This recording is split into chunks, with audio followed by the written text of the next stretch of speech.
You don't do any research or sources for this. What could you possibly pull up? I'm a politician's politician. You literally just give me 30 Just minutes. spout facts. I can ask. No, it's not even about. What are we even going to talk about? It's not about spouting facts. It's about asking questions that have legitimately somewhat decent answers. Yeah, okay. As long as you don't ask yes or no questions, you can host a podcast. That's fair.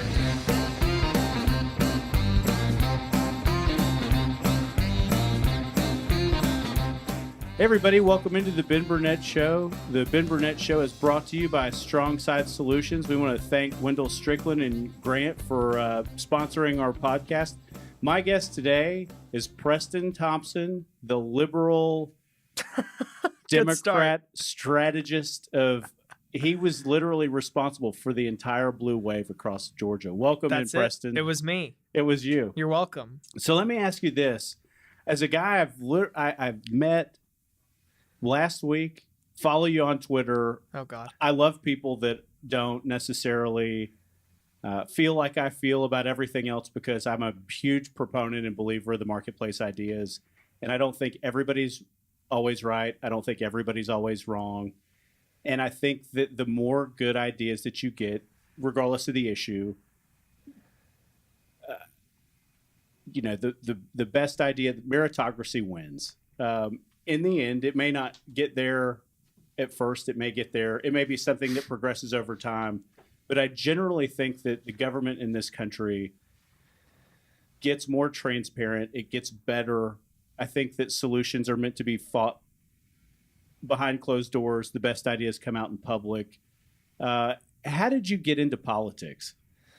Oh, man. Starting with the heavy hitters changing the ideals of America. But, and it's gonna be me and you that do it. Good. Yeah, I think so too. I think we're born for it. How did I get into politics? I mean, if you go back far enough, my parents watched a lot of West Wing when I was growing up. The old Aaron Sorkin TV show from the early 2000s. Like the show? Yes, not the actual West Wing, but I think I was pretty young when it was on, and I would come in and watch Jimmy Smits kind of do his thing on the West Wing, and it interested me more in kind of political drama, I guess. And I've been volunteering on campaigns for a long time, ever since college. I worked for local governments back when I was in college. Where did you go to school? University of Alabama. Oh, roll tide. Okay, roll tide. Man, it's not often I get that reaction. Well, no. So who did you work with? Walt Maddox? Who did you work with? I worked under Walt Maddox. I think there's no possible way he remembers who I was, but I worked for the Department of Arts and Entertainment over there. For the city. Yeah, was very excited to see him run for governor, even though he's a really, what people don't know, and I'm very conservative, but everybody, you spend a lot of time down at the Capitol. They're all friends with each other. Oh, yeah. They all know each other. He's a good dude. Walt Maddox is a great guy, yeah. And I think he's done a fantastic job with that city. That is a very unique challenge of kind of a college town, small town mesh. But anyways, that's getting distracting. Did you grow up here or did you grow up there? Yeah, I grew up in Sandy Springs. Okay. So this is my area. So Nick Saban attracted you to the University of Alabama. He came a calling, yeah, as a walk-on football player. No, I was quite bad at football in high school. But no, I went and visited and loved it. So it was the natural choice for me when I was in high school. So, where's your favorite place to eat in Tuscaloosa? Oh gosh, you could only name one. Well, okay, is there one? I mean, the original Dreamland is kind of hard to beat. Yep. Kind of like somebody's old backyard shed where they ask you, do you want a half rack of ribs or full rack of ribs? And that's the whole menu. And do you want a loaf of bread? Yeah, exactly. It's pretty good. I accidentally took a vegetarian friend of mine there once, and they did not have a great experience. They ate banana pudding. Yeah, which is good. Still good. It is really good. But no, you can't beat the original Dreamland. That's good Southern cooking. So you grew up in Sandy Springs. You went to T-Town to go to school. You'd volunteered on campaigns. Any other campaigns? When you came back over here, what was your entree into helping Representative Mary Robichaux? I think my first kind of substantial gig was working for the Kevin Abel campaign for District 6. Oh, and kind cool. of a mixed Democratic primary with a lot of different contenders who eventually lost out to Lucy McBath. And then after that campaign ended, there were a lot of local reps that were looking. Mary Robichaux, now representative, didn't have to do much before that. She had kind of waited. She did not have a primary challenger or anything like that. So I think she was ready to go as soon as I was looking. And we met a couple times and it was a natural fit. What would you say? Let me ask you this, because so you were on the inside of the Democrat campaign for the Georgia 6. So I'm going to ask you a question. Oh, gosh. I felt like Congresswoman Lucy McBath ran a single-threaded campaign and had a marketing campaign from hell to literally, they mailed hard Republican voting women. What seemed like every day I would go to my wife has never voted in a Democrat primary. She got mail from the Democratic Party of Georgia and the Congresswoman's campaign every day. Did you feel that was a little bit, a guy like Kevin Abel is local, Sandy Springs. He is from Georgia. Bobby Capel from Milton. Mm-hmm. And those two folks spent a ton of money to campaign against her. What made Congresswoman McBath so attractive to people in that primary? So I want to hit the first two questions you asked because I think they're loaded. Yeah, sure. But I think they're two separate questions, which is, did she run a kind of single issue, single threaded, single platform campaign? Was that one of your questions? Well, I know she did. It was a loaded question. I disagree with that. I think the impression a lot of people got was because of that, because every candidate has to formulate their superhero origin story. And Lucy McBath's was more compelling than almost anybody else's in the country this year in terms of her origin to get into politics. So that was her campaign point, was this is why I'm doing this. And because it was so centered around the issue of gun control. Which is what I would say the issue was. Sure. But it made it seem like the entire campaign was centered around gun control, which in reality, it was not. I mean, you had a group like Everytown for Gun Safety, which is the Michael Bloomberg nonprofit group, that advocates for gun control. I don't like that part of him entirely.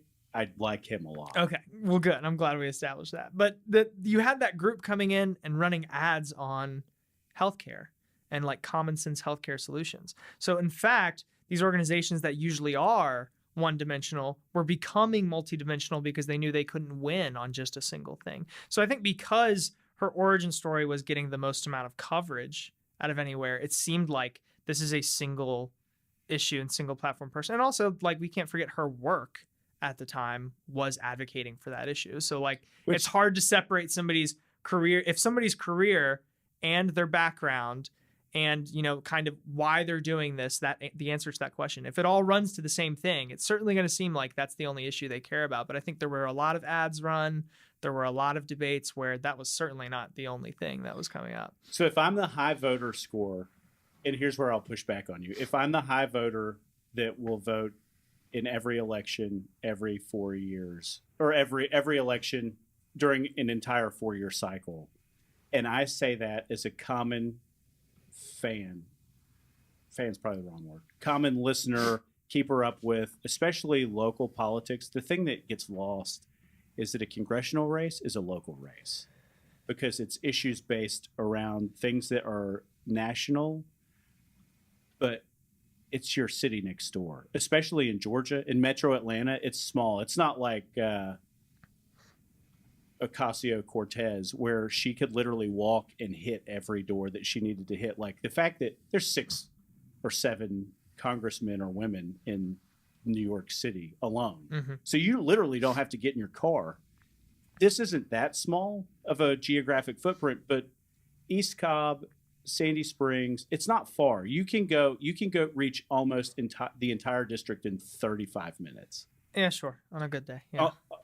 At 1 a.m. you can get to everywhere. And so I think that they feel differently because Alpharetta, Johns Creek, Milton, and Sandy Springs are one facet of Atlanta. Brookhaven / Sandy Springs is its own little block. And I think East Cobb is a totally separate entity. And I think you have to run 3 races there, but they're neither one very far from each other. What would you say, as you were sitting there helping Kevin Abel, who I know from technology, he's a super good guy. Mm-hmm. Where do you feel like he and Bobby Capel missed the boat? Oof. That's rough. I don't know. I mean, you can go Bobby Capel first because he didn't make the runoff. It's hard to tell. I mean, if you look at the Capel campaign before that first round of primary voting, it kind of looked like he was doing everything. He had an endorsement from Andrew Young, which in the Democratic world of District 6 and Roy Barnes is huge. Yeah, exactly. So I don't want to, taint your podcast by making up something I don't know. But he's a friend. It's hard to say. I really don't know. I mean, I think. I am not the world's biggest fan of former Congresswoman Karen Handel, and I say that. I'm not scared to say that. Former Councilman Mike Kennedy is also probably somebody that's not afraid to say that. And I told Bobby, I said, Bobby, if you wind up with the nomination, I said, there are potentially a lot of locally elected officials in Fulton County that may back you that never otherwise would. Mm-hmm. And I said, I'm dead serious. If you get there, you've got a puncher's chance because she doesn't fundraise that well. And I was like, she's somewhat self-serving and always has been. Like, she's certainly, I felt for sure like she was beatable. Let me ask you this. When you got into a place where you were in the primary runoff, how did you feel like your chances were? And where did you think that you guys stood, knowing what you knew?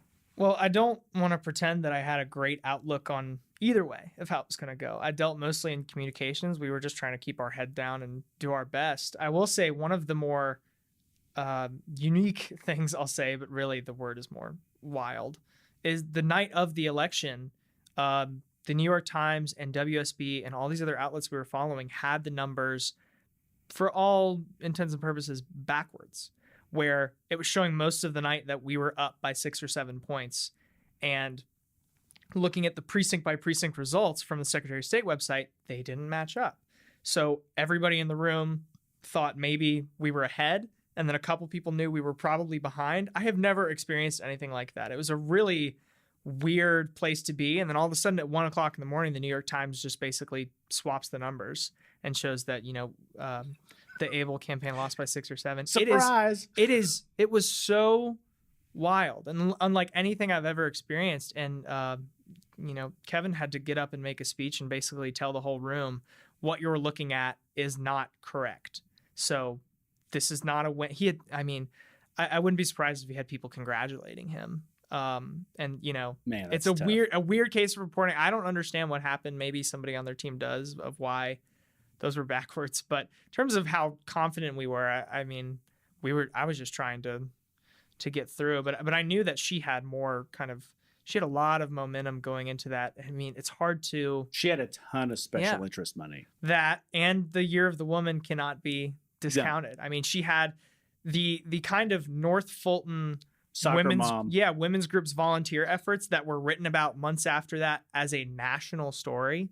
I mean, there were groups of Roswell women that got together to write postcards that were written about in the New York Times. Like, she had those months before they were getting national attention. She had them behind her and ready to go. I think that what's so funny about that voter is I see them.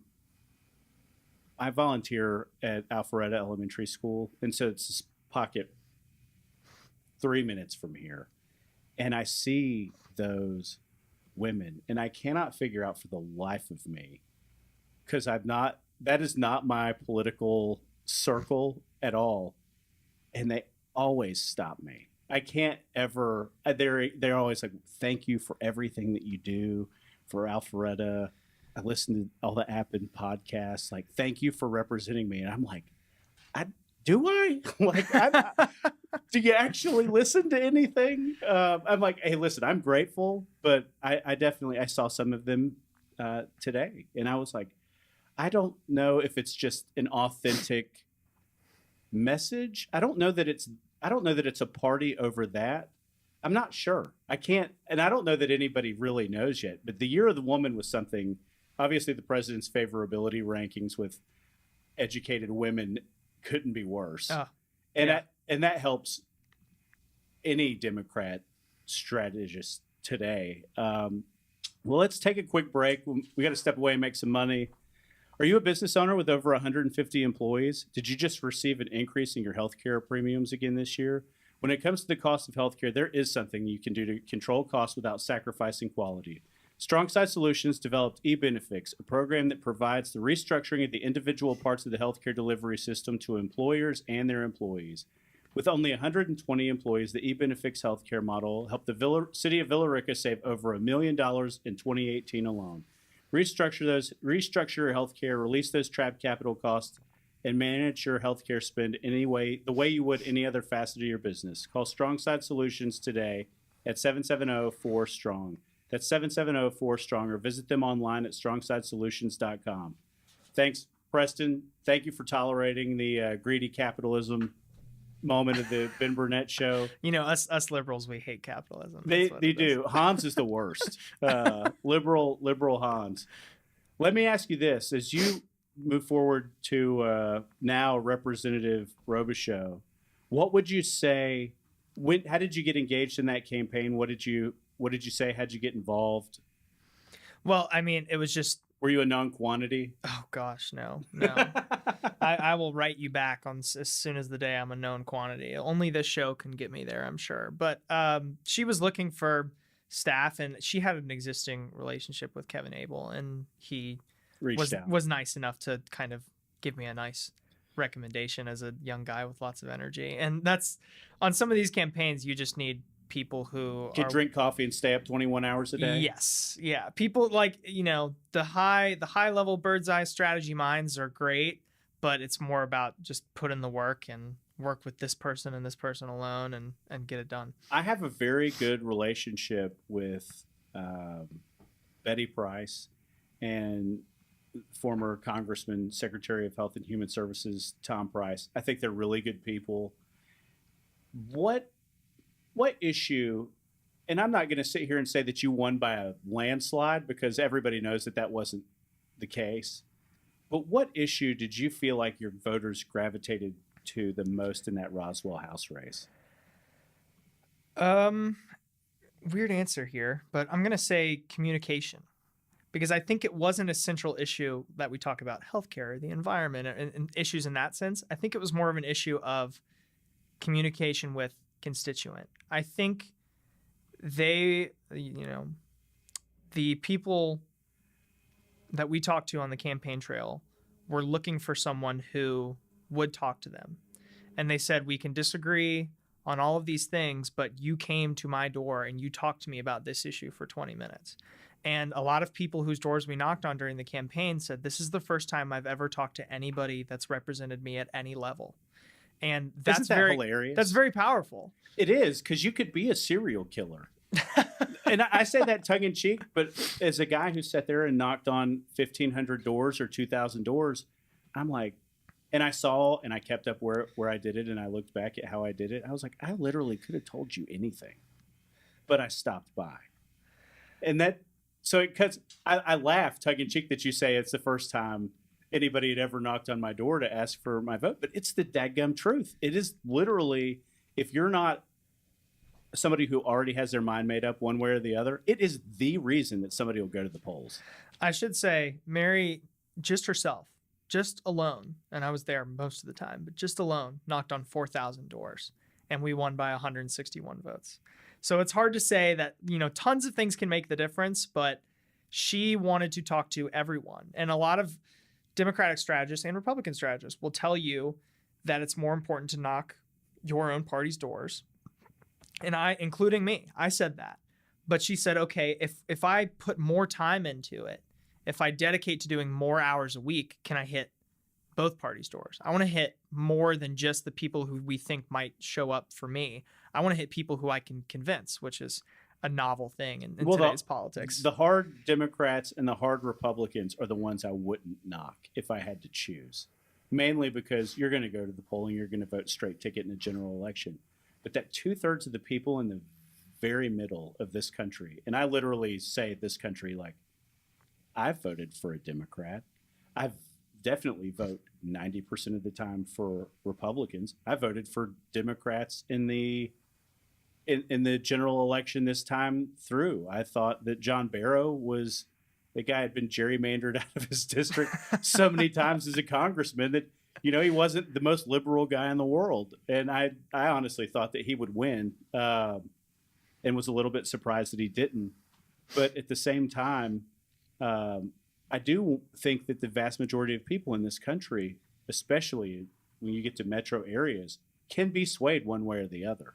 It's that legwork that absolutely matters. Well, and part of it is, I think both Mary and I had an understanding of that our data might not be great because there haven't been a lot of very serious campaigns run in this area. Even the District 6 campaigns of the past have kind of neglected the North Fulton, and they've tried to focus more on DeKalb. And so we're thinking, okay, how do we know that this person who's listed as a leaning Republican is really a leaning, like, we don't know. We don't know if they even still live there. So I think part of it was, even if we lose, like we can lay more groundwork, and if it won't be us, it'll be the next one. And that's, I think you get a lot of people in, like your one of your last guests, Eamon Keegan.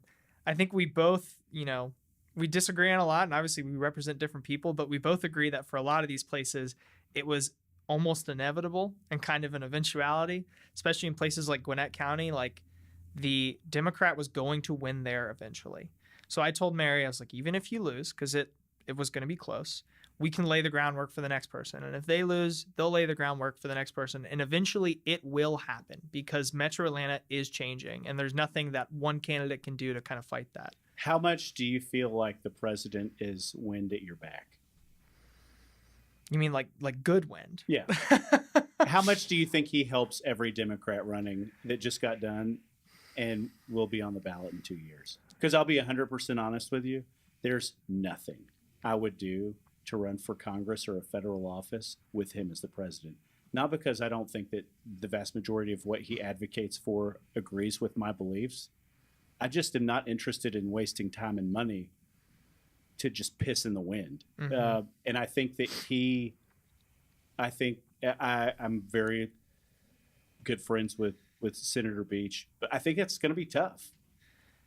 It's going to be hard. I don't think, maybe it was just our area, and I want to pin myself in on what I knew, but it honestly did not come up that much. And it's possibly, even for the congressional race, things get so personal so quickly.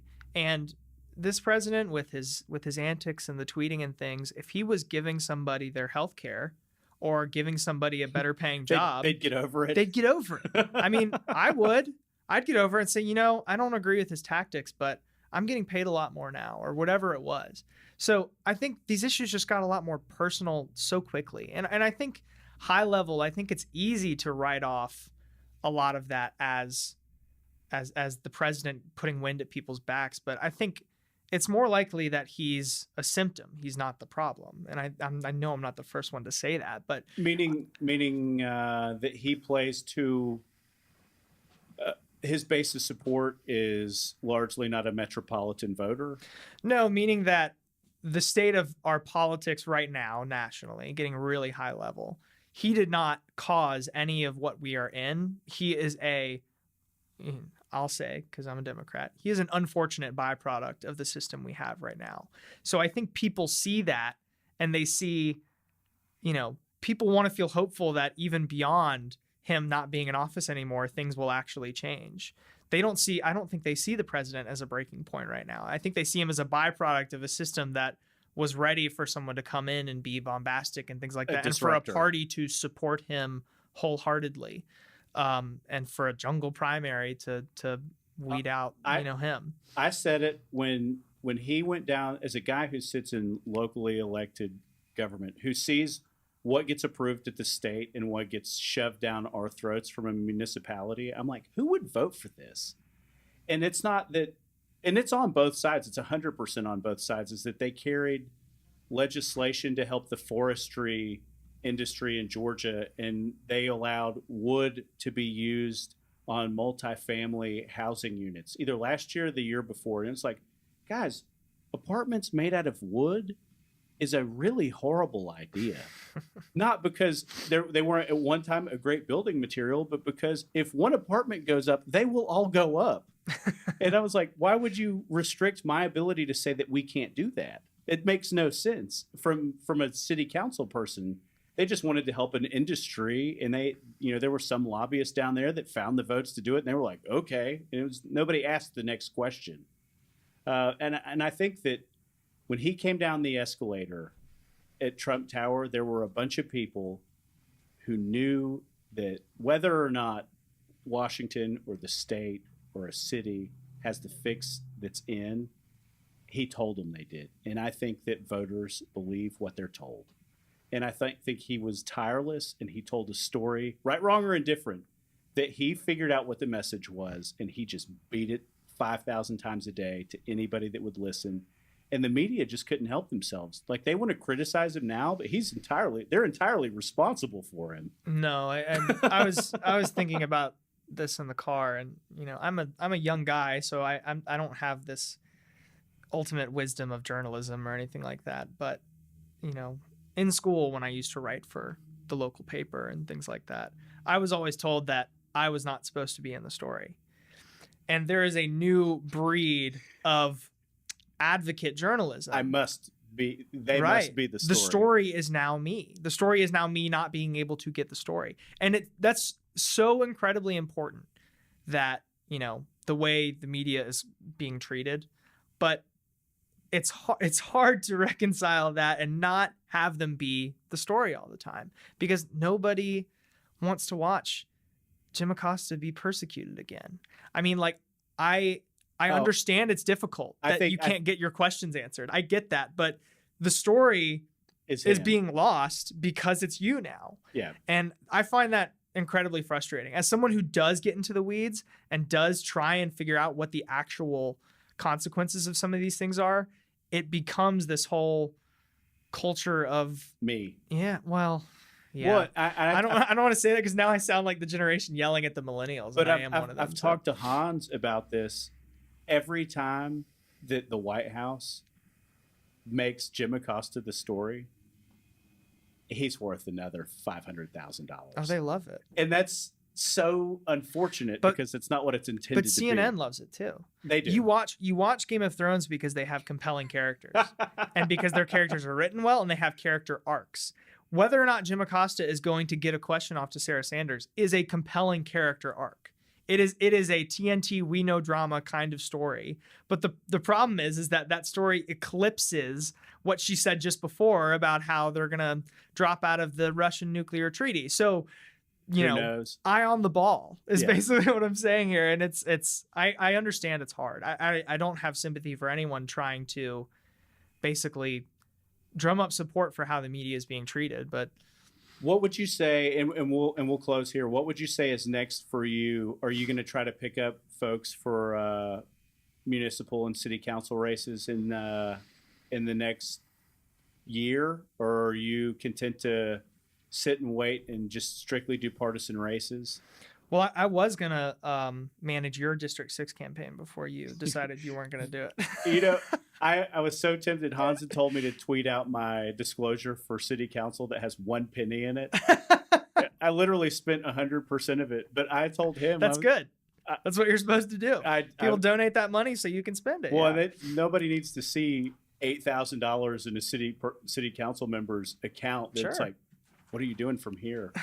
But I'll end with this. I was going to try to pull it out of you to see where you were going to be in the what you were going to be doing next fall, and see if the Democrats were going to tip their hand to the Republicans that they were going to start lining up slates for these municipal races. I'll tell you right now, I don't know anything about that would interest anybody. Right now, I'm still looking for kind of a permanent job. So, that's I have no high level bird's eye view of Georgia politics over the next 20 years besides what's happening this week and next. We'll take that as a yes. This has been another iteration of the Ben Burnett Show. I want to thank Preston for stopping in today, and we'll catch up with you guys next week. Everybody have a good week.